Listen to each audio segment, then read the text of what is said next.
Dun-dun-dun-dun-dun, Shows World. Welcome to Shows World, gamers. Josh here, and as this week draws to a close, I wanted to take a moment to look at this week's new game releases, gaming announcements, and a few news stories. If this is your first time on the channel, do me a favor and hit that subscribe button and join in on the fun. Alright gamers, as always, we will start off with this week's new game releases. Now, Resident Evil 4 Remake released this week on the PlayStation 4, the PlayStation 5, the PC, and Xbox systems. Now, this remake of the third-person survival horror masterpiece is believed by many to be one of the best games of all time. And this remake is getting very high review scores, and I definitely suggest giving this game a try. If you have not played this game in the past, it is a really good game. Personally, Resident Evil 2 is still my favorite, but definitely give this game a shot. Next up, Remnant from the Ashes released this week on the Nintendo Switch. The game is a third-person survival action shooter set in a post-apocalyptic world overrun by monstrous creatures. The game has been released on other systems and received positive reviews. This is a genre that the Switch lacks a bit in, and this is a really nice addition. Kia released this week on PlayStation 4, PlayStation 5, and PC via Steam. This island-based adventure game has some really nice visuals and a graphic style that really complements the beauty of the islands this game locales were based on. We did try this game here on the channel, so I will link that video at the end of this one, so check that out for more info on Chia.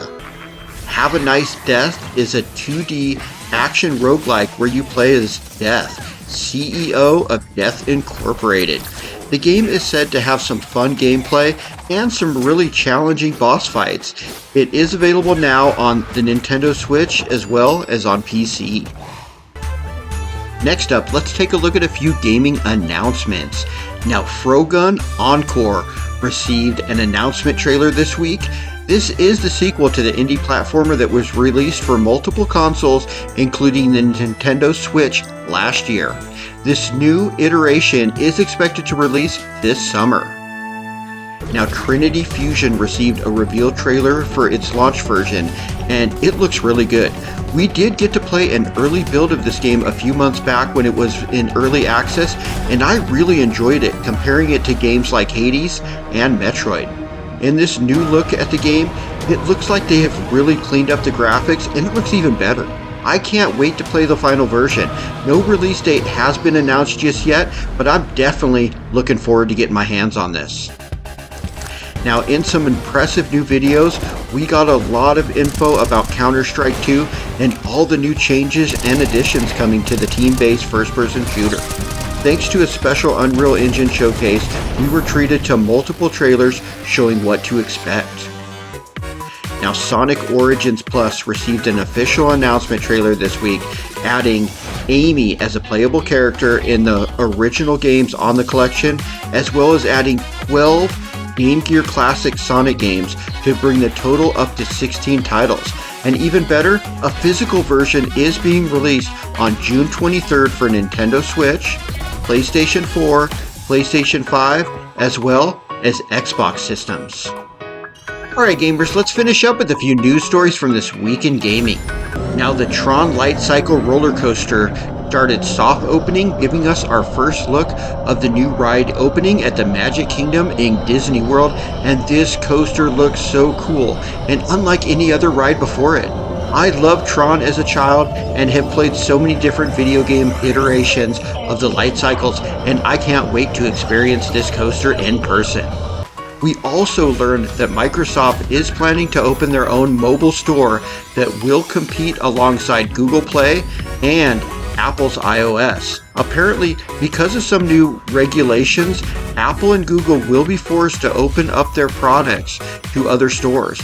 On the tails of the issues Microsoft had trying to get Game Pass and Epic with Fortnite on Apple devices, this should alleviate those issues. Also, in what I would consider kind of a big non-story that everybody seems to be talking about, reports came out this week that there was a version of Redfall that was being made for PlayStation 5, but when Microsoft purchased Bethesda, they canceled it. This would have been pre any licensing deals and makes sense, just like if Bungie had a game that they were developing that was coming, a year or two with the previous planned Series X version. Now that Sony owns them, they probably would have done the same thing. Now, the State of Unreal Showcase took place this week, where we did get the info on the previously mentioned Counter-Strike 2, but we also got a tech demo breaking down the extremely impressive Unreal Editor for Fortnite, which allows creators to create some truly amazing worlds and experiences, and we're getting some really impressive looks at just some of the amazing creations people are going to be making with this. So definitely stay tuned, because we're getting some really impressive looking things coming out of this. Alright gamers, that concludes this week in review for the week ending on March 24th. The week started with rumors of F-Zero resurfacing once again as a remake of F-Zero GX possibly being the next big GameCube remake coming to the Nintendo Switch. Then we got a look at what we can expect and to experience in Counter-Strike 2. And the week ended with a whole new generation of gamers experiencing Resident Evil 4.